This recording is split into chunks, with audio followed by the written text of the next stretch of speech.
ভাবুন তো, কয়েকটা বন্ধু মিলে একটা সাধারণ কলেজ ট্রিপে যাচ্ছে, কিন্তু সেই ট্রিপই যদি হয়ে ওঠে জীবনের সবচেয়ে বড় দুঃস্বপ্ন।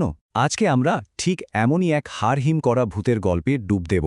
চলুন শুরু করা যাক সেই ভয়ের গভীরে যাত্রা। শুরুতেই এই লাইনটা শুনুন। ঠান্ডা কুয়াশার পর্দায় মন্দিরের ছায়া ভারী ছিল। লাইনটা শুনলেই কেমন যেন গা ছমছম করে ওঠে, তাই না?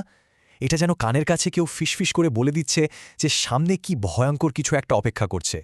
এই একটা লাইনই পুরো গল্পের জন্য একটা শীতল রহস্যময় পরিবেশ তৈরি করে দেয়। বেশিরভাগ ভয়ঙ্কর গল্পের শুরুটা কিন্তু হয় খুব সাধারণ আর 5টা দিনের মতোই। আর এই গল্পটাও তার ব্যতিক্রম নয়। চলুন তাহলে গল্পের প্রথম পর্বে যাওয়া যাক। দেখি কিভাবে ছুটির আনন্দের একটা প্ল্যান ধীরে ধীরে এক অশুভ যাত্রার দিকে মোড় নেয়। আচ্ছা, তাহলে কারা কারা ছিল এই ট্রিপে? গল্পের মূল চরিত্রগুলো হলো আশিস, পায়েল আর সুরভি। ওরা বারাবাঙ্কির একটা গেস্ট হাউসে 4 দিনে ছুটি কাটানোর প্ল্যান করেছিল। সবকিছুই খুব স্বাভাবিক, তাই না? কিন্তু এখানেই দেখুন দুটো ছোট্ট ছোট্ট ডিটেলস, যা পরে অনেক গুরুত্বপূর্ণ হয়ে উঠবে। প্রথমত, একটা খবরের কাগজের হেডলাইন, যেখানে পূর্বাঞ্চল হাইওয়েতে এক 9 বছরের বাচ্চার মৃত্যুর খবর আছে। আর দ্বিতীয়টা হলো আশিসের কাছে থাকা একটা তাবিজ, যেটা ওর প্রয়াত মা ওকে দিয়েছিলেন অশুভ শক্তি থেকে বাঁচার জন্য। এই দুটো জিনিস কিন্তু মাথায় রাখবেন। তো পরিকল্পনা তো হয়ে গেল, এবার যাত্রার পালা। কিন্তু ওরা জানত না যে এই সফরটা ওদেরকে গন্তব্যের দিকে নয়, বরং ভয়ের এক অন্ধকার জগতের দিকে নিয়ে যাচ্ছে, যেখানে অলৌকিক ঘটনাগুলো একটার পর একটা ঘটতে শুরু করবে। গাড়ি চলছে পূর্বাঞ্চল এক্সপ্রেসওয়ে দিয়ে। রাতের অন্ধকার। হঠাৎ আশিস দেখতে পায় ঠিক রাস্তার মাঝখানে একটা বাচ্চা ছেলে দাঁড়িয়ে আছে। ওকে বাঁচাতে আশিস সঙ্গে সঙ্গে সজোরে স্টিয়ারিং ঘুরিয়ে নেয়। কিন্তু যখন ওরা গাড়ি থামিয়ে ভালো করে তাকায়, দেখে রাস্তা একদম ফাঁকা, কেউ নেই। এটা কি করে সম্ভব? ওর বন্ধুরা মানে পায়েল আর সুরভি ভাবে যে হয়তো সারারাত গাড়ি চালিয়ে আশিস ক্লান্ত, তাই ভুলভাল দেখছে। আর ঠিক এই মুহূর্ত থেকেই আশিস তার এই ভয়ঙ্কর অভিজ্ঞতায় একদম একা হয়ে যায়। রাস্তার ওই ঘটনাটা কিন্তু আশিসের মাথা থেকে যাচ্ছিল না। গেস্ট হাউসে পৌঁছে সে যখন ঘুমায়, তখন সে একটা ভয়ঙ্কর দুঃস্বপ্ন দেখে। স্বপ্নে সে সেই একই বাচ্চাকে দেখতে পায়, কিন্তু এবার বাচ্চাটা একটা পুরনো তালা দেয়া মন্দিরের ভেতরে আটকে আছে। এই স্বপ্নটা যেন রাস্তার ওই অশরীরী বাচ্চা আর এই রহস্যময় মন্দিরের মধ্যে একটা অশুভ কানেকশন তৈরি করে দেয়। ভৌতিক গল্পে যা হয় আর কি, অজানাকে জানার কৌতূহল অনেক সময় ভয়ঙ্কর বিপদ ডেকে আনে। এখানেও ঠিক তাই হল। বন্ধুরা মিলে আত্মার সাথে যোগাযোগ করার জন্য এক মারাত্মক খেলা খেলার সিদ্ধান্ত নিল, উইজা বোর্ড।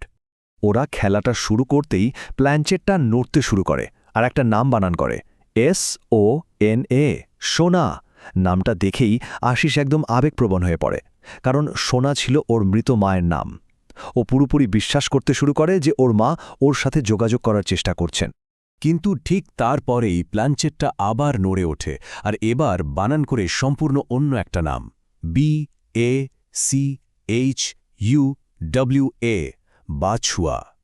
এই নতুন নামটা আসায় ওরা সবাই খুব বিভ্রান্ত হয়ে যায়। আর সবশেষে আত্মাটা একটা অদ্ভুত রহস্যময় বার্তা দেয়, TEMPLEBRAK, টেম্পল ব্রেক, মানে মন্দিরটা ভাঙো। এই অদ্ভুত নির্দেশটাই ওদেরকে একটা মারাত্মক ভুলের দিকে ঠেলে দেয়। তো এই মুহূর্তে ওদের মাথায় কি ঘুরছে? ওদের মনে একটাই বিশ্বাস, আশিসের মায়ের আত্মাই ওদের পথ দেখাচ্ছে। ওরা ভাবছে নিশ্চয়ই এই বাঁচুয়া নামের কোনো একটা অশুভ আত্মা ওদের ক্ষতি করতে চাইছে, আর মা ওদেরকে সেই বিপদ থেকে বাঁচানোর জন্যই মন্দিরটা ভাঙতে বলছেন। আর এই ভুল বিশ্বাসটাই ওদের নিয়তি হয়ে দাঁড়ায়। এই ভুলের ওপর ভরসা করেই ওরা এগিয়ে যায় গল্পের ক্লাইম্যাক্সের দিকে। এবার ওরা উইজাবোরের সেই ভয়ঙ্কর নির্দেশটা পালন করতে চলেছে, আর এর ফল হবে মারাত্মক। মন্দিরে পৌঁছে ওরা ত্রিশূলের ওপর লাগানো তালাটা ভাঙার চেষ্টা শুরু করে। ঠিক তখনই বাচুয়ার আত্মাটা আবার আসে। দেখে মনে হচ্ছিল ও যেন ওদেরকে আটকাতে চাইছে, কিন্তু ওরা তো ওকে শত্রু ভাবছে, তাই ওর কথা না শুনে ওকে উপেক্ষা করে তালাটা ভেঙেই ফেলে। কিন্তু ফলটা হলো একেবারে উল্টো আর ভয়ঙ্কর। তালা ভাঙার সাথে সাথে কোনো অশুভ আত্মা চলে যাওয়ার বদলে নীল রঙের হাতওয়ালা এক ভয়ঙ্করী মহিলা বেরিয়ে আসে, আর সে সোজা আশিসের ওপর আক্রমণ করে। তখনই ওরা বুঝতে পারে ওরা কোনো অশুভ আত্মাকে তাড়ায়নি, বরং একজনকে মুক্ত করে দিয়েছে।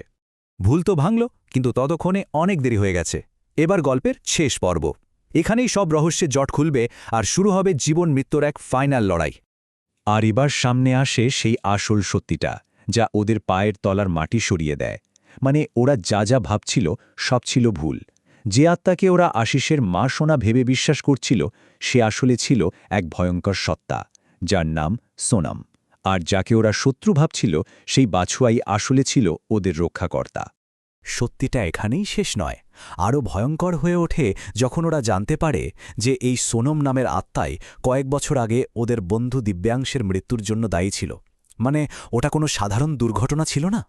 সোনাম যখন গেস্ট হাউসে ওদের ওপর শেষবারের মতো আক্রমণ করে, তখন এই চরম বিশৃঙ্খলার মধ্যে হঠাৎ করে আশিসের মাথায় আসে মন্দিরের সেই ত্রিশূলটার কথা। ও বুঝতে পারে ওটাই একমাত্র অস্ত্র যা দিয়ে এই ভয়ঙ্কর সত্তাকে থামানো সম্ভব।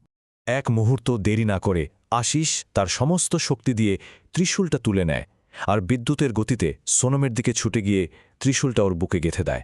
একটা তীব্র চিৎকারের সাথে সাথে সেই ভয়ঙ্কর আত্মাটা ছাই হয়ে হাওয়ায় মিশে যায়।